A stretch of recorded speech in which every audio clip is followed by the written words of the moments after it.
আমি দাড়ি হতে চাই, ইসলামের জন্য কিছু করতে চাই, আমি শুধু কিভাবে করো জানাবেন। দাড়ি হওয়ার জন্য বড় আলেম হওয়ার দরকার নেই। দাড়ি হওয়ার জন্য যা জানেন তা শুদ্ধ জানতে হবে, শর্ত এটা।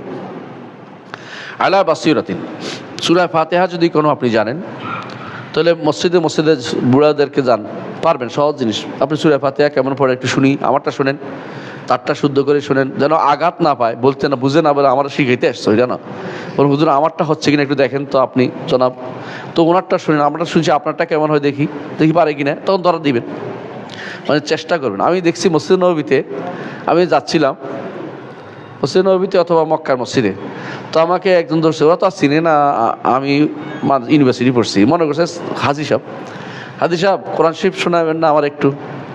তা আমি হ্যাঁ শোনাই, তো শোনাইছি। বলছে হাদি সাহেব আপনি তো হাদি সাহেব না, আপনি তো মানে আলেম মানুষ। আমরা না, আপনি বলেন আমি হাদি সাহেব, আমি আর কিছু বলছি তিনি।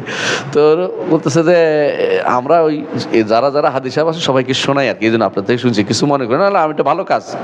এই যে মসজিদ নববীতে এরকম একটা গোষ্ঠী বসে আছে, হারামের মধ্যে একটা গোষ্ঠী, তাদের কাজ হলো এই যে দাওয়াতের কাজে যদি বেশি পয়সা লাগে, বেশি পুঁজি লাগে, সুবহানাল্লাহ, দাওয়াত একটা আয়াত দিয়েও দিতে পারে, একটা হাদিস দিয়েও দিতে পারে।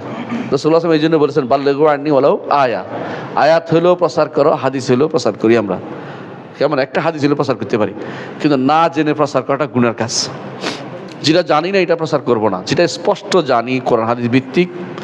আমি আলেমদের মুখে শুনেছি, ডক্টর মঞ্জুর এলাহির মুখে শুনেছেন, ডক্টর সাইফুল্লাহর মুখে শুনেছেন, উদাহরণ দিলাম, অথবা ডক্টর শহীদুল্লাহ খান মাদানির মুখে শুনেছেন, দেখবেন যে আপনি ওয়াজটা দিতে পারতেছেন, এই কথাটা সত্য আমি জানছি, এটা বলে যাই সবাইকে।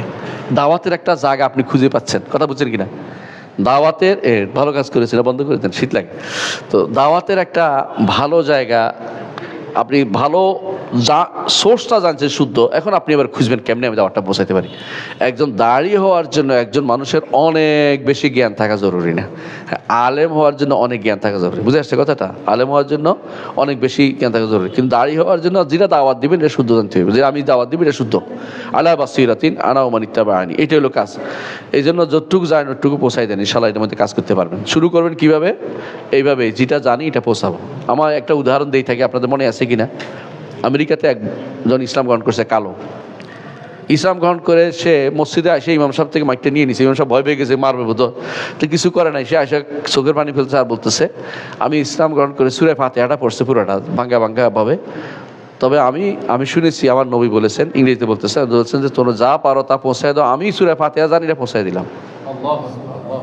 মানে বোঝা গেল সে এটা চিন্তা করছে যে তার মধ্যে এখন স্বাভাবিক কাজ করছে, ফেতরাত কাজ করে গেছে, যে আমার কোনো কাজ নাই, আমার কাজ হচ্ছে সূরা ফাতিহা পৌঁছাই দেবো।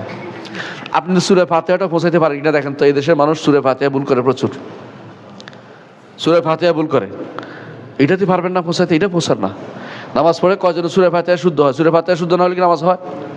কঠিন। এটা শুদ্ধ করে দেন, একটু কিচ্ছু না, আল্লাহ সম্পর্কে আকীদাটা শুদ্ধ করে দেন। বলেন যে আল্লাহ এবং স্রষ্টা সৃষ্টির ভিতরে নয়, এটুকু শিখিয়ে দেন। স্রষ্টা সৃষ্টির ভিতরে নয়, এটা ঈমানের প্রথম কাজ।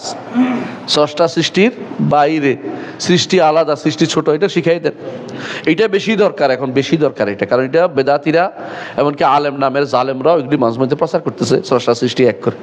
সেটাকে আপনাকে অবশ্যই সেটাকে প্রচার করতে পারেন। শুধু দাওয়াতের ক্ষেত্রে বড় কিছু জানেন, যেটা জানেন স্পষ্ট এটা বলেন। আলেমদের বই থেকে দাওয়াত দেন, আলেমদের বই থেকে।